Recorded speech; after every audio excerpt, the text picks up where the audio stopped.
यह लंबाई का मापन बच्चों को हम कैसे सिखाएं उसका आकलन है, और इसमें सर्टिफिकेट पाने के लिए आप पूरा देखिए और 60% यदि आकलन का प्रश्न सही है तभी आपको सर्टिफिकेट मिलेगा, अदरवाइज सर्टिफिकेट आपको नहीं प्राप्त हो पाएगा। इसी क्रम में हम क्वेश्चन देखते हैं। पहला क्वेश्चन है, कक्षा पहली की कनिका कक्षा की दीवार की चौड़ाई मापना चाहती है।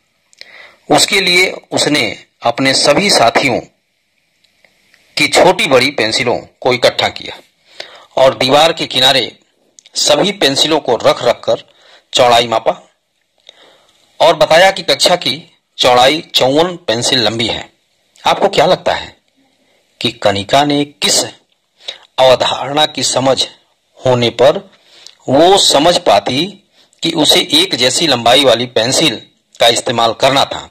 आप एक ही विकल्प चुन सकते हैं और इसमें पहला वाला विकल्प ही सही है और इसी को हम मारे हैं। इसी क्रम में देखते हैं, प्रमाणिकता के लिए देखा जा सकता है। अगला क्वेश्चन हम लेते हैं और कक्षा पहली की अध्यापिका सलमा जी ने लंबाई की शुरुआत एक गतिविधि से कराई, जिसमें उन्होंने कक्षा के सभी बच्चों को जूते एक दूसरे से बदल कर पहनने को कहा। उसके बाद अध्यापिका ने सभी को बताने के लिए बोला कि जो बच्चे जूते पहन पाए वो क्यों पहन पाए और जो नहीं पहन पाए वो क्यों नहीं पहन पाए। आपको क्या लगता है सलमा जी का इस गतिविधि कराने के पीछे क्या उद्देश्य होगा? आप एक से अधिक विकल्प चुन सकते हैं। इसमें दूसरा और तीसरा विकल्प ही सही है। बच्चों को छोटा बड़ा, बराबर, बहुत बड़ा जैसे शब्दों की समझ बनाने का मौका देना, बच्चों को खेल खिलाने का मौका देना, यही दोनों विकल्प सही है। इसी को हमने मारा है और इसी क्रम में हम प्रमाणिकता के लिए यह तीसरा क्वेश्चन है। कक्षा दूसरी की शिक्षक जूही जी ने कक्षा में सभी बच्चों के सामने एक चुनौती रखी, जिसमें बच्चों को एक बार में 3 बच्चों में पता करना था कि कौन सबसे लंबा है, लेकिन तुलना सिर्फ 2 बच्चों के बीच में ही की जा सकती थी और 2 मौकों में ही पता करना था कि उस समूह में सबसे लंबा कौन है। आपको क्या लगता है ये गतिविधि बच्चों में किस कौशल को विकसित करने में मदद करेगी? आप एक ही विकल्प चुन सकते हैं। इसमें संक्रमिता ही सही है, तीसरा वाला विकल्प, इसी को हमारे हैं और प्रमाणिकता के लिए यह देखा जा सकता है। अगला क्वेश्चन हम लेते हैं।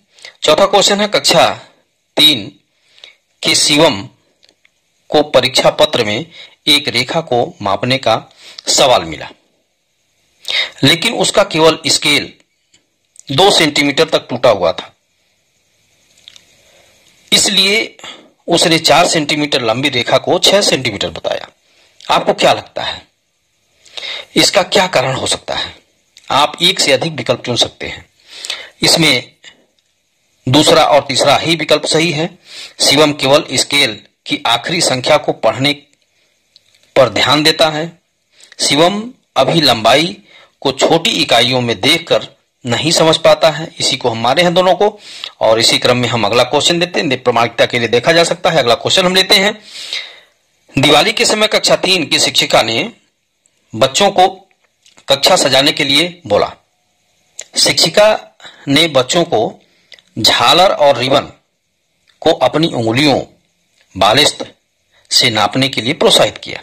आपको क्या लगता है ऐसा कराने से बच्चों को लंबाई मापन की समझ बनाने में क्या फायदा मिलेगा? आप एक से अधिक विकल्प चुन सकते हैं। यह पहला है, चीजों की लंबाई को बेहतर अंदाजा लगा पाएंगे। दूसरा, इकाई के बार बार इस्तेमाल को समझ पाएंगे। लंबाई मापन की मूल प्रक्रिया को समझ पाएंगे। यह 3 विकल्प हमारे हैं। चौथा इसमें से सही नहीं है और तीसरे 3 विकल्प मारे हैं और प्रमाणिकता के लिए देखा जा सकता है। और इसी क्रम में हम अगला क्वेश्चन लेते हैं। कक्षा 3 की अध्यापिका तबस्सुम जी ने बच्चों को 1 सेंटीमीटर का क्यूब दिखाकर बताया कि क्यूब के सभी आयाम 1 सेंटीमीटर लंबे हैं। इसके बाद स्केल दिखाकर बताया कि स्केल का 1 सेंटीमीटर और क्यूब की लंबाई दोनों बराबर है। उसके बावजूद भी बच्चों ने स्केल से चीजों की लंबाई मापते समय कई गलतियां की। आपको क्या लगता है कि इन गलतियों के कारण हो सकते हैं? इन गलतियों के क्या कारण हो सकते हैं? आप एक से अधिक विकल्प चुन सकते हैं। अब इसमें पहला है, बच्चों को सेंटीमीटर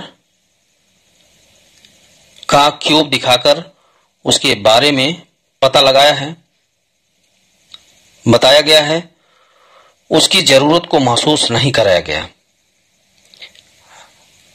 यह पहला और दूसरा विकल्प ही इसमें सही होगा और हम इसी को मारे हैं। देखते हैं, पहला दूसरा विकल्प मारे हैं और यह प्रामाणिकता के लिए देखा जा सकता है। अगला क्वेश्चन हम लेते हैं।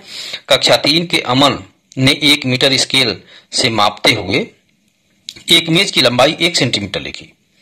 क्योंकि उसने स्केल की आखिरी संख्या को पढ़ा, अध्यापिका ने सेंटीमीटर की तरफ इशारा करते हुए अमन से कई बार प्रश्न किया कि क्या एक मेज की लंबाई 1 सेंटीमीटर हो सकती है? तब अभी अमन ये नहीं समझ पाया कि मेज की लंबाई 1 सेंटीमीटर नहीं हो सकती है। आपको क्या लगता है कि अमन किस समझ की कमी की वजह से ये गलती कर रहा है? आपको एक से अधिक विकल्प चुनना है। आप एक ही विकल्प चुन सकते हैं और इसमें यह पहला विकल्प ही सही है। सेंटीमीटर का अंदाजा या उसकी समझ की कमी थी उसमें और हम पहला विकल्प ही मारे हैं और यह प्रामाणिकता के लिए देखा जा सकता है। अगला क्वेश्चन हम लेते हैं। कक्षा 3 में सुधीर जी ने एक गतिविधि के दौरान बच्चों को सेंटीमीटर और मीटर दोनों स्केल दिखाए। बच्चों को कक्षा की अलग अलग चीजों को मापना था और चीज को ध्यान में रखते हुए स्केल को चुनना था।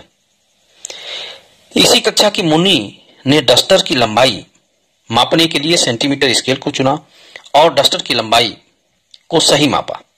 दरवाजे की लंबाई मापने के लिए भी उसने सेंटीमीटर स्केल चयन किया।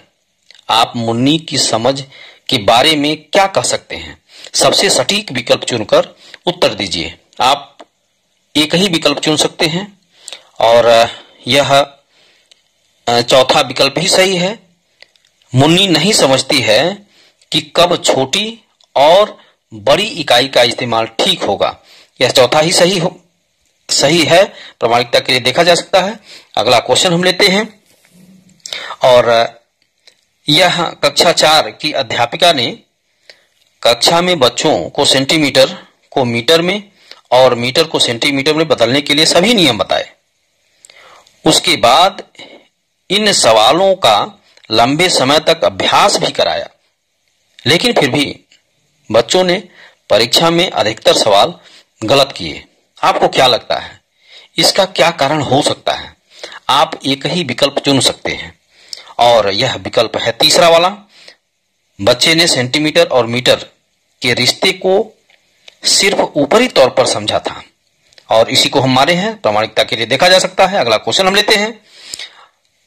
बच्चों के सामने हमेशा एक समस्या को रखकर उसके हल खोजने के लिए बच्चों को प्रोत्साहित करना, यानी समस्या हल करने की पद्धति को कक्षा में इस्तेमाल करने से क्या फायदा होगा? आप एक से अधिक विकल्प चुन सकते हैं। इसमें तीसरा और चौथा ही विकल्प हम मारे हैं। बच्चे एक समस्या के कई हल खोज पाते हैं, बच्चे समस्या को अलग अलग नजरिए से देख पाते हैं और यही तीसरा और चौथा विकल्प मारे हैं, प्रामाणिकता के लिए देखा जा सकता है। अब स्कोर हम देख रहे हैं। मेरा स्कोर है 100 में 100 है, 100% मेरा सही क्वेश्चन रहा है। सर्टिफिकेट पाने के लिए 60% हमारा क्वेश्चन सही होना चाहिए और यह 100% है। बिल्कुल हमको प्रमाण पत्र मिलेगा। आप यह वीडियो समाप्त हुआ। यह वीडियो आपको अच्छा लगा हो तो लाइक करना, सब्सक्राइब करना मत भूलिएगा। बहुत बहुत धन्यवाद। नमस्कार।